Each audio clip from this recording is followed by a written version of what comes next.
네, 러시아가 우크라이나 동부 친러시아 세력이 세운 두 공화국의 독립을 승인하고 평화 유지군 파견을 지시했습니다.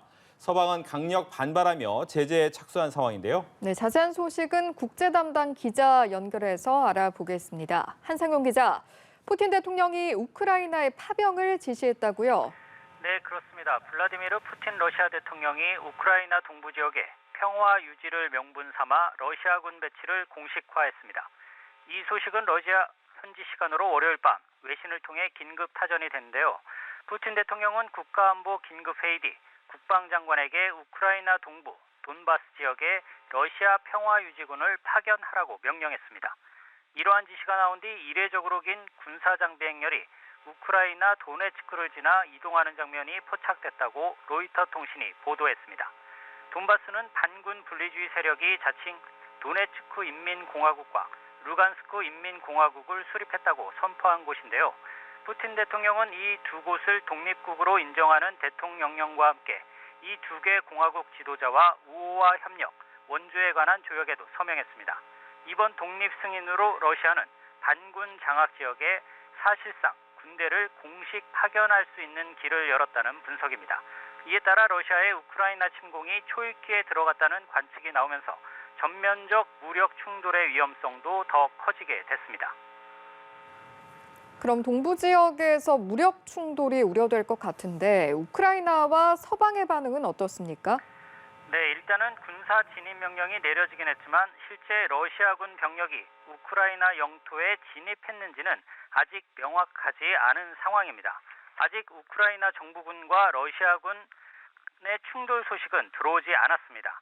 우크라이나의 젤렌스키 대통령은 대국민 연설에서 러시아의 주권 침해라고 반발하면서 러시아가 어떤 성명을 내든 우크라이나의 국경은 그대로일 것이라고 밝혔습니다. 다만 우크라이나 정부군의 즉각적인 대응에 관한 구체적 언급은 없었습니다. 우크라이나가 도움을 요청한 미국과 유럽 주요 국가들은 이번 러시아 조치에 강하게 반발하며 제재 조치에 착수했습니다. 조 바이든 미 대통령은 우선 우크라이나 동부 지역에 대한 신규 투자와 무역, 금융 금지와 같은 행정명령을 내렸습니다.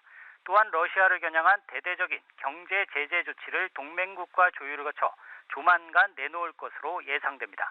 이와 별도로 영국과 프랑스는 금융과 무역 등의 분야에서 신속히 제재를 가하기로 합의했다고 밝혔습니다. 유럽연합 EU도 러시아를 겨냥한 집단 제재 논의에 착수했습니다. 다만 서방은 군사적 맞대응 조치를 내놓기보단 제재를 먼저 강조하는 모습인데요. 유엔 사무총장은 러시아의 결정에 우려와 함께 주권 침해라고 비판하면서도 평화적 해결을 촉구했습니다. 유엔 안전보장이사회도 러시아의 결정과 관련해 긴급 회의를 소집해 대응 방안을 논의하고 있습니다. 네, 그렇다면 우크라이나 군과 반군이 대치 중인 돈바스 지역에서 전쟁 가능성은 커지는 겁니까? 네, 러시아는 이미 우크라이나 동부 접경지대를 중심으로 군 병력 13만 명 이상을 배치한 것으로 추정됩니다. 특히 러시아계 주민이 대다수인 돈바스 지역은 예전부터 전쟁 위기가 가장 높은 곳으로 꼽혔는데요. 돈바스는 러시아가 2014년 우크라이나 영토였던 크림반도를 강제 병합하자 반군 분리주의 세력이 자신들도 독립하겠다며 무장 투쟁을 벌여온 곳입니다. 이 때문에 돈바스에선 정부군과 반군의 교전이 언제든 일어날 수 있는 화약고 상태였는데 러시아가 질서 유지를 이유로 파병을 하겠다는 겁니다. 이 지역에서 만약 러시아군 사상자가 나올 경우 러시아는 이를 전면 침공의 빌미로 삼을 수 있다는 게 서방의 관측입니다. 이런 상황에서 국제사회의 관심은 오는 24일 예정된 미국과 러시아 외교장관 회담에 쏠리고 있습니다. 지금으로선 러시아군 진입 명령으로 이 회담이 실제 열릴지 장담할 수 없게 됐는데요. 이 회담의 성패가 바이든과 푸틴 두 정상의 회담 성사는 물론 우크라이나 사태에도 중대한 분수령이 될 전망입니다. 지금까지 글로컬 뉴스에서 전해드렸습니다.